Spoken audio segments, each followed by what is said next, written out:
But let's quickly, before that, get you the latest coming in from the Additional Solicitor General Sanjay Jain. I spoke to him a short while back. He represented the centre in the Delhi High Court in the juvenile case and has said that the court had asked the government to prepare post-release plan which should include his rehabilitation and integration in society. He also added that the juvenile will be released from the correction home come 20th December and be allowed to go back to his family in his hometown. He even rejected Subramaniam Swamy's claims that the juvenile cannot be released. The order is in three parts.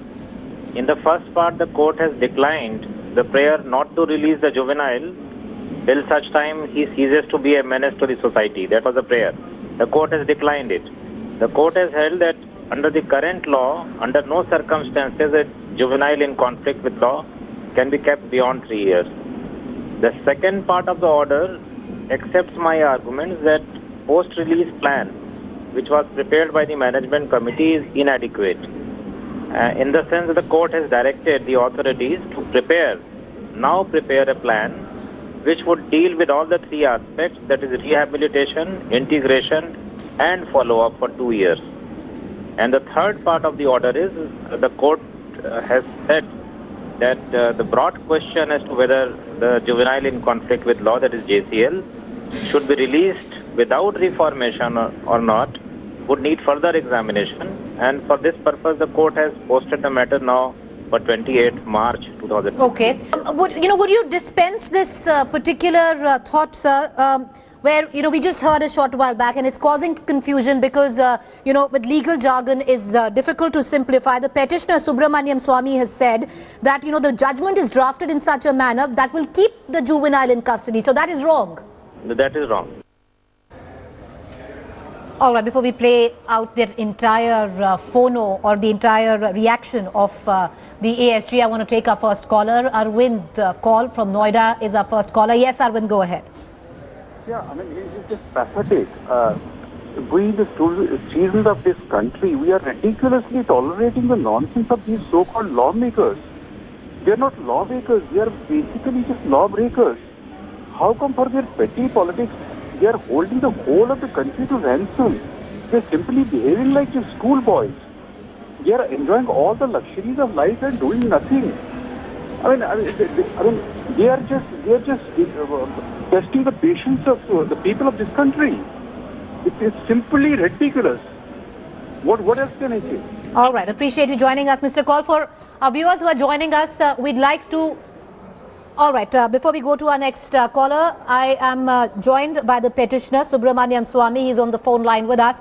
So, explain that to us, because we just spoke to the Additional Solicitor General who represented, in the court, Mr. Sanjay Jain, and he goes on to suggest, which is contradictory to what you have said. He says that come 20th of this month, the juvenile in this case will walk free. The 2-year, what you were saying, he says that the juvenile would need to be monitored by the Juvenile Justice Board, not under any law, and he will not be under surveillance, just monitoring. If you read the judgment on paragraph 14 and 15, and the word monitoring cannot be without surveillance. And I can't understand how you monitor a person who is let free completely.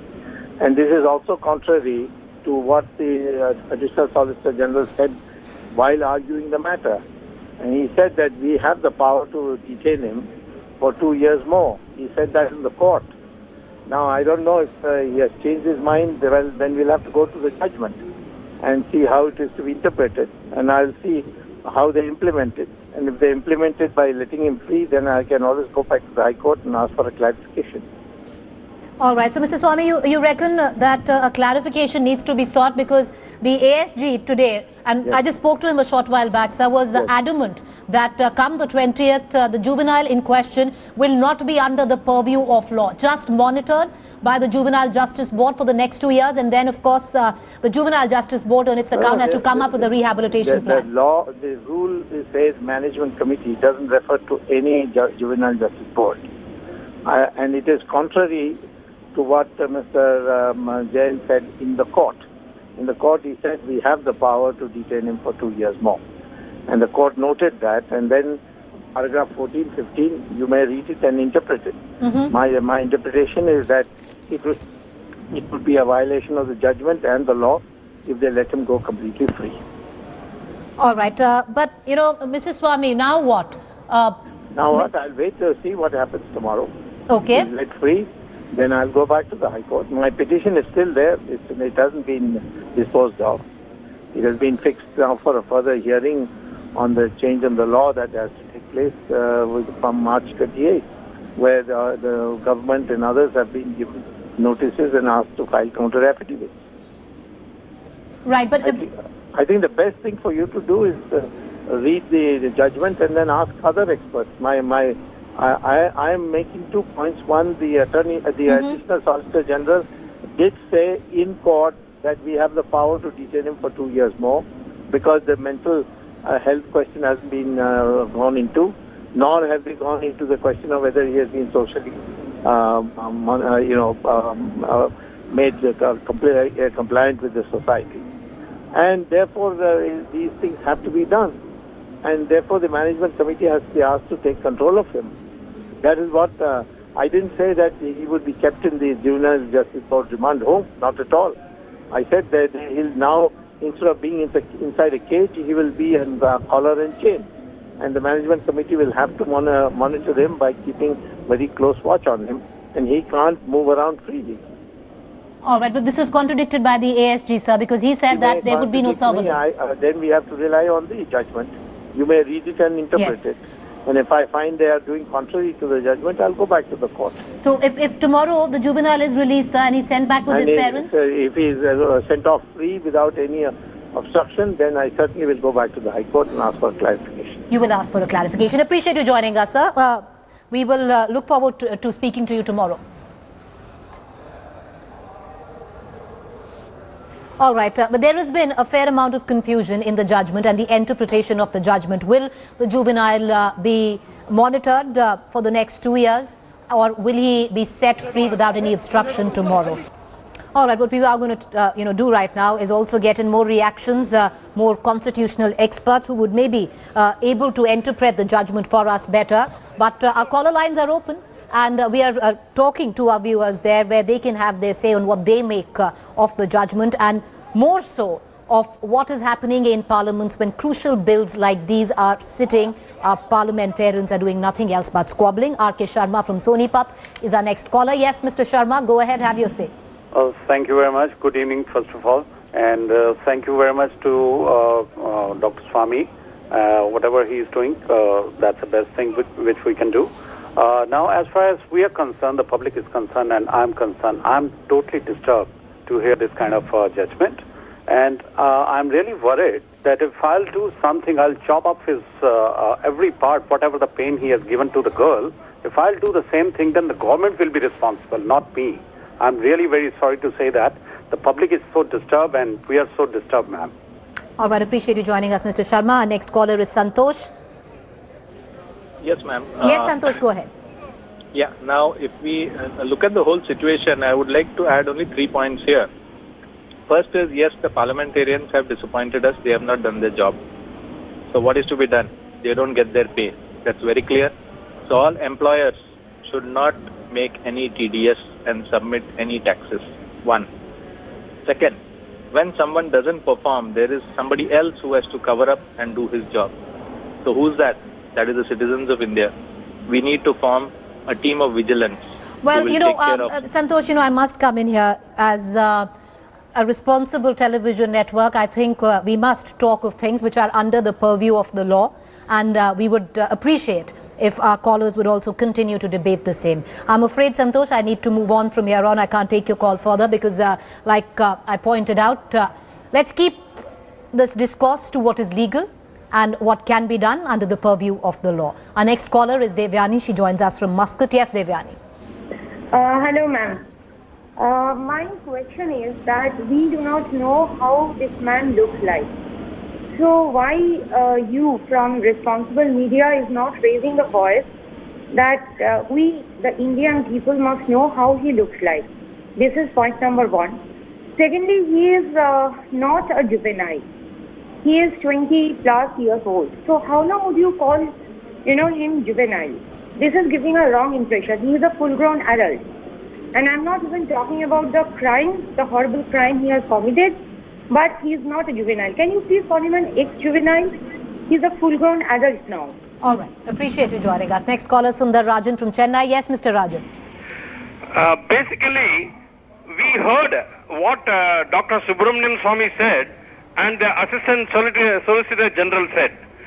It could be a different interpretation of the judgment, basically.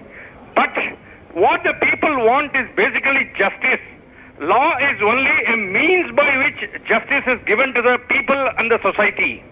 I think the paramount importance of the parliament is to pass this particular bill. And I think whoever stops the bill, the society should not leave them. In fact, all the confidence people had in Congress as a responsible opposition is totally gone because they are like a sitting duck sitting on this particular bill. And all the others who are blindly supporting this opposition to this particular bill is also actually the type of, I could say, all these parties, the non-Congress opposition of BJP have also equally failed. I think in the process, the opposition loses. The entire non-BJP vote bank is now probably shifting to BJP because of this. I think the opposition in their own interest should pass this juvenile bill. All right. Appreciate you joining us. Next caller from Visakhapatnam. Papihara is with us. Yes, go ahead, Papihara. Yeah, hello, ma'am. I'm speaking from Visakhapatnam. Hello? Yes, go ahead. Go ahead. Yes, ma'am. I'm speaking from Visakhapatnam. And after today's verdict, I'm really disappointed and disgusted. I must tell you, I'm really ashamed of our parliamentarians, frankly, because they've done something which they shouldn't have done. And I must tell you that I hope this boy doesn't go scot-free. And even if he goes free, somebody shoots him, frankly speaking. Well, because nobody will ever understand what pain he has inflicted. Yes. And I'm sure, as Nirbhaya's mother said, that had one of the minister's daughters been raped, they would have done this immediately. All right, Papihara, appreciate you joining us. We do understand your pain and the pain of our viewers after this verdict, but I must, and I can't reiterate enough that let's keep the discourse to what is under the purview of the law and debate that. Our next caller is Mr. R.K. Agarwal from Kolkata. Yes, Mr. Agarwal, have your say, sir. Yes, madam. Good evening. I want to ask two questions, ma'am, to the audience and your judges and your panelists. What about the right of the girl, Nirbhaya? What was her fault, and what about her human rights and her personal rights and constitutional rights? First thing. And second thing, justice must be done on the basis of quantum of,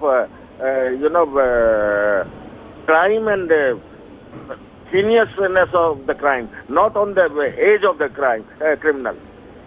All right. Yes, appreciate you joining us. Good points made, sir. Our next caller is Indrajit from Bangalore. Yes, Indrajit. Yeah, I would like to say that not passing of this Justice Juvenile Bill is squarely lies at the steps of the Parliament. It is, I would say, opposition which is responsible, and Rajya Sabha especially. It is unelected representatives should not be. They should only be discussing, debating, and passing the bills. They cannot hold the law of the land to ransom. This is holding the entire country to ransom. Today, if that boy who is getting released, if he does another crime, who will take the responsibility? Will the Rajya Sabha take the responsibility of that child, of that crime? Appreciate you joining us, Indrajit. Kishan from Chennai is our next caller. Go ahead, Kishan. Have your say. See, it is really disgusting to see a person who butchered a woman and killed her is being set free today. And it is really sad. I do not know what is going to happen to this country. When a person who has killed, butchered a woman is going to let go freely without any punishment. 3 years punishment is nothing. There are so many juveniles who are youngsters are raping in India women and young girls every day. But nothing is being happened. So where are we leading to? This country, I don't know what is going to happen. At this rate, women, there is no safety for a women or young girls. somebody should seriously think about it. And I'm really sad to see that in the parliament, instead of working, each one is fighting, and the worst thing is the Congress party not allowing any of the bills to be passed, including this juvenile bill. Appreciate you joining us, Kishan. We understand your anger, the anger clearly palpable across the country. And the question that we are, of course, asking is, did our politicians somewhere down the line have let the law down where they could have changed things? Once again, we will reiterate that this amendment would not have been in retrospect, but for any future crimes committed. This could have been a benchmark. This could have been something that the politicians should have done. But instead of looking at bills, they've been busy squabbling and a complete washout, one session after the other. Our next caller is Prema Nair. She joins us from Visakhapatnam. Yes, ma'am, go ahead. Hello. I'm just wondering whether anybody is thinking about the daughter's mother, whether she had the right to see her child grow up in a normal way, living in confidence in the society and walking around in whatever way she wants to be. And they all talk about the rights of the juvenile who was 3 months short of his being an adult. I don't think this is justice. And then I feel worse when we see our leaders playing such a fool with such a important issue like this. They should have kept their promise. They should have gone ahead and been serious about this issue. And like Jyoti Singh's mother told, I think if any of the netas or political party had even half a crime committed on their family, they would have been the first one to be in the seat and take action and not, spend the time talking about other issues, frivolous issues. I think this was a very important issue which they should have paid more attention and got the thing, the work done properly. Appreciate you joining us, Prema. Well, our callers have been... Okay, now we will shift tracks. We'll just move on from all the political news from the national capital, and let's just talk about a college in Delhi, SRCC. It's a noted college. So, guys, do you know why he's Kukkara Kamalda? Because he's a Delhi boy.